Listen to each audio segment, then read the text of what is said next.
السلام علیکم ناظرین، امید ہے آپ خیریت سے ہوں گے۔ اللہ تعالیٰ آپ پر اپنی رحمتیں اور برکتیں نازل فرمائے۔ ناظرین، آج کے اس ویلاگ کے اندر میں آپ کو سب سے پہلے بتاؤں گا کہ خطوں کی تاریخ دنیا بھر میں جو ہے وہ خط جو ہے وہ کہاں کہاں لکھے گئے اور ان خطوں کی تاریخ کیا ہے اور ان خطوں سے کیا نقصان ہوا۔ تو چونکہ آج کل آپ دیکھتے ہیں کہ خطوں کا ایک بہت زیادہ چرچا ہے اور اس کے حوالے سے آج تفصیلاً بات کریں گے۔ سب سے پہلے امریکہ کے اندر 2001 میں سیاستدانوں اور میڈیا ہاؤسز کو خط لکھے گئے اور ان خطوں میں جو ہے وہ دھمکی امیز پیغامات دیے گئے۔ تو ان خطوں کے بعد کیا ہوا کہ امریکہ کے اندر 15 افراد جو ہے یا 5 افراد غالباً تھے، ان کی ہلاکت ہوئی۔ دوسری بار خط کا چرچا 2022 میں ہوا جب عمران خان صاحب نے ایک پبلک میٹنگ کے اندر ایک خط لہرایا اور کہا کہ انہیں خط کے ذریعے دھمکی دی گئی ہے۔ اسد عمر صاحب نے اس پر تبصرے میں کہا تھا کہ یہ خط جو ہے یہ تحریک عدم اعتماد سے پہلے آیا تھا، جس میں عمران خان کو خطرناک نتائج کی دھمکی دی گئی تھی۔ اور اس خط کے اندر جو ہے شروع میں الزام نواز شریف صاحب پر لگایا گیا، اس کے بعد یہ جو الزام ہے یہ اسٹیبلشمنٹ پر لگایا گیا اور پھر آہستہ آہستہ کرتے کرتے یہ الزام جو ہے مختلف لوگوں پر لگتا رہا۔ جب یہ خط آیا تو نون لیگ نے یہ پارلیمنٹ کی قومی سلامتی کمیٹی میں اس خط کو لانے کا مطالبہ کیا اور یہ بھی کہا کہ اس خط کے حوالے سے بتایا جائے کہ یہ موصول کب ہوا تھا، اس خط کے اندر تھا کیا، اور یہ سفارتی چیلنج تھا یا سیاسی طور پر اس کو بطور ہتھیار استعمال کیا گیا۔ لیکن اس وقت کے وزیر اطلاعات فواد چودھری صاحب جو ہیں انہوں نے کہا کہ اگر ہم اس خط کو جو ہے پبلکلی بتانا شروع کر دیں اور اس خط کے حوالے سے نام جو ہے وہ منظر عام پر لائیں تو بہت سارے ایسے نام آ جائیں گے جنہیں ہم لینا نہیں چاہتے۔ یوں یہ خط کا ایک جو طوفان اس دور میں اٹھا یہ آہستہ آہستہ جو ہے یہ ختم ہو گیا یا تھم گیا۔ اس کے بعد پھر کیا ہوا، پھر 2023 کے اندر ججز کالونی کے قریب جو ہے 3 دستی بم ملے، 1 پستول ملا، 50 گولیاں ملیں اور اسلام آباد کی اہم عمارتوں کے نقشے اور 1 عدد خط بھی برآمد ہوا جس میں ججز اور پاک فوج کے افسران کو دھمکیاں دی گئیں۔ اس خط کی انویسٹیگیشن بھی ہوتی رہی لیکن اس کے حوالے سے بھی کوئی خاص رپورٹ جو ہے وہ منظر عام پر نہ آ سکی۔ ابھی یہ سلسلہ تھما تھا تو ساتھ ہی حال ہی میں آپ نے دیکھا کہ رواں ماہ ایک اور جو ہے وہ خط جو ہے اس کا چرچا شروع ہو گیا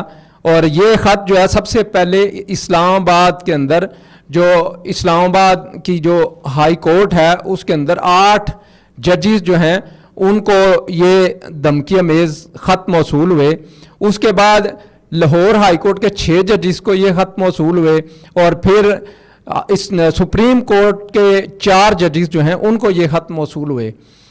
لاہور ہائی کورٹ کے جن ججز کو یہ خط موصول ہوئے ان میں جسٹس ملک شہزاد صاحب، جسٹس شجاعت علی خان صاحب، جسٹس شاہد بلال حسن صاحب، جسٹس عابد عزیز شیخ صاحب، جسٹس عالیہ منیر صاحبہ اور جسٹس علی باقر نجوی صاحب جو ہیں ان کو یہ دھمکی امیز خط موصول ہوئے۔ پھر سپریم کورٹ کے جن ججز کو یہ خط موصول ہوئے ان میں چیف جسٹس قاضی فائز عیسیٰ صاحب، جسٹس عطر من اللہ صاحب، جسٹس امین الدین صاحب اور جسٹس جمال خان مندوخیل صاحب۔ ان خطوں میں کیا تھا، ان خطوں میں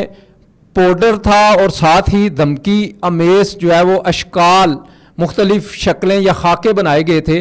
شروع میں تو جو ہے وہ ان خطوں میں جو وہ پوڈر تھا اس کے حوالے سے یہ خبریں تھیں کہ یہ انتھراکس ہے۔ انتھراکس ایک بڑا جو ہے وہ زہر ہوتا ہے اور یہ زہر جو ہے یہ اگر اس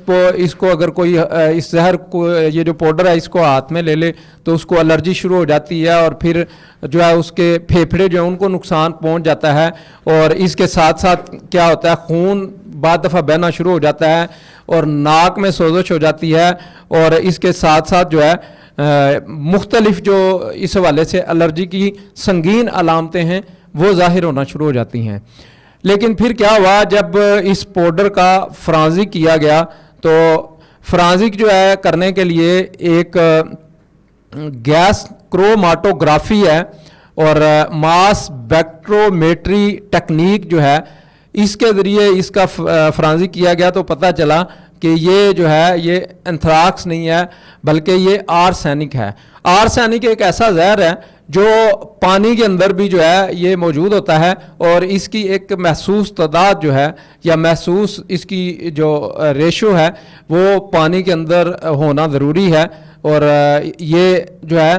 ہم لوگ جو پانی پیتے ہیں اس میں یہ ہوتی ہے. لیکن یہ آرسینک اتنا اس طرح سے سنگین اس کے نتائج نہیں آتے جس طرح کے انتھراکس کے آتے ہیں. آرسینک جو ہے اس کی 10% مقدار جو ہے یہ فرانزک رپورٹ میں آیا کہ یہ 10% کے قریب جو ہے یہ مقدار جو ان انویلپس کے اندر تھی وہ موجود تھی. یوں جو ہے کہ یہ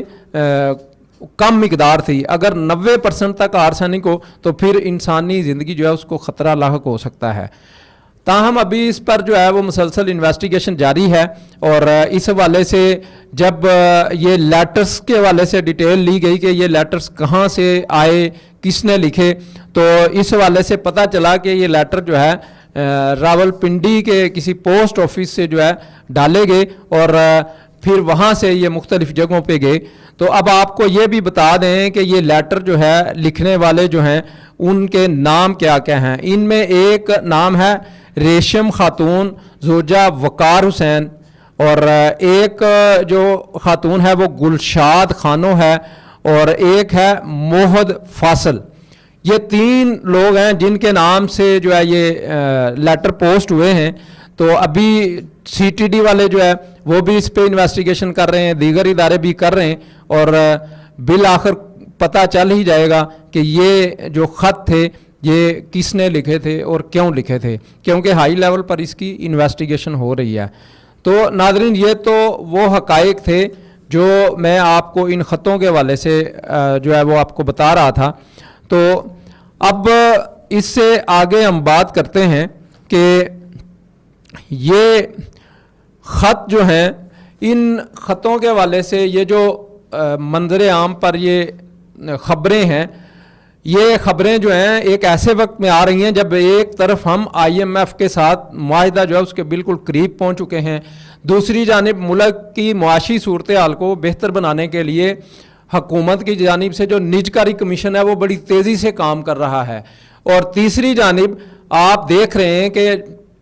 چائنا جو ہے وہ مختلف جو سی پیک کے پروجیکٹس تھے ان پر دوبارہ فعال ہوا اور بڑی تیزی سے اس نے کام شروع کیا تھا. تو سب سے پہلے آپ نے دیکھا کہ دہشت گردی جو ہے وہ شروع ہوئی, اس میں ہمارے چینی بھائی جو ہیں ان کی زندگیاں بھی گئیں, ہمارے پاک فوج کے جوان جو ہیں ان کی بھی شہادتیں ہوئیں. تو یہ ایک ایسی سنگین سازش ہے جو وطن عزیز کے استحکام کو, اس کی خوشحالی کو جو ہے نہ دیکھنے والی جو آنکھیں ہیں یا نہ دیکھنے والے جو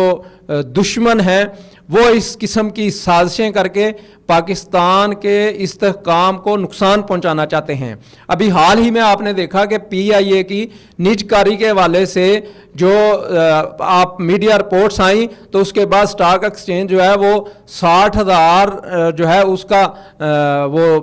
گراف جو ہے اوپر گیا اور یوں جو ہے سٹاک ایکسچینج جو ہے اس نے ایک نئی تاریخ رقم کی. تو جب ایک جانب پاکستان جو ہے وہ مستحکم ہونے کی جانب جا رہا ہے تو دوسری جانب جو ملک دشمن عناصر ہیں وہ اس قسم کی سازشیں کر رہے ہیں. لیکن ہمارے تمام ادارے اور خاص کر جو ہے ہمارے جو جوڈیشلی ہے یہ نہ ماضی میں کبھی جو ہے وہ کسی ایسے ہتھ کنڈے سے خوفزدہ ہوئی ہے اور نہ ہی اب اس کا کسی قسم کا امکان ہے. تو جو بھی ملک دشمن ناصر اس قسم کی سازشیں کر رہے ہیں وہ یہ یاد رکھیں کہ پاکستان جو ہے اسے زوال نہیں آنا، اور اس نے بالآخر کرائسس سے اب نکل کر استحکام کی جانب جانا ہے، اور یہ انشاءاللہ یہ طے ہے، اور یہ پاکستان ترقی کرے گا۔ تو تمام جو وطن عزیز کے جو ہمارے سوشل میڈیا کے دوست ہیں ان کو چاہیے کہ جب اس طرح کی خبریں ہوں تو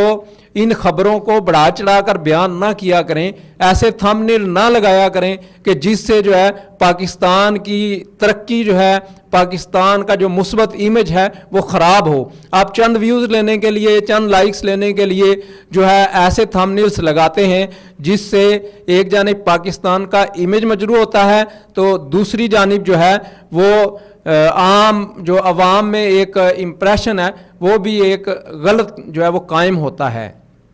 تو آج کی اس ویڈیو کے اندر بتانا یہی مقصود تھا کہ جب بھی کوئی ایسی نیوز آئے تو سوشل میڈیا کے دوست خاص کر جو ہے وہ کوشش کریں کہ اپنا یہ جو ہر طرف سے سوشل میڈیا پر تنقید ہو رہی ہے تو وہ اس تنقید کو ملحوظ خاطر رکھتے ہوئے اچھے کام کریں تاکہ ان کے لیے یہاں سپیس بنے، ورنہ مین سٹریم میڈیا رہ جائے گا اور سوشل میڈیا جو ہے اسے پھر مجبور ہو کر ریاست جو ہے اسے اس کو بین کرنا پڑے گا یا اس کو محدود کرنا پڑے گا۔ تو اس لیے دوستوں کو چاہیے کہ کوشش کریں پاکستان کے مثبت امیج جو ہے اس کو دنیا میں جو ہے وہ پیش کریں، اور انشاءاللہ پاکستان جو ہے وہ ترقی کرے گا، اور دہشت گردی کی یہ جو چند وارداتیں ہیں ان پہ پاک افواج اور ہمارے سیکیورٹی ادارے دیگر جتنے ہیں وہ بھرپور کوششوں میں مصروف ہیں، اور انشاءاللہ یہ جلد دم توڑ جائے گی۔ یہ ایک عارضی لہر ہے جس کا جلد خاتمہ ہونے والا ہے۔ تو اسی کے ساتھ اجازت دیجیے، انشاءاللہ ملاقات ہوگی اگلے ویلاگ میں۔ اللہ حافظ۔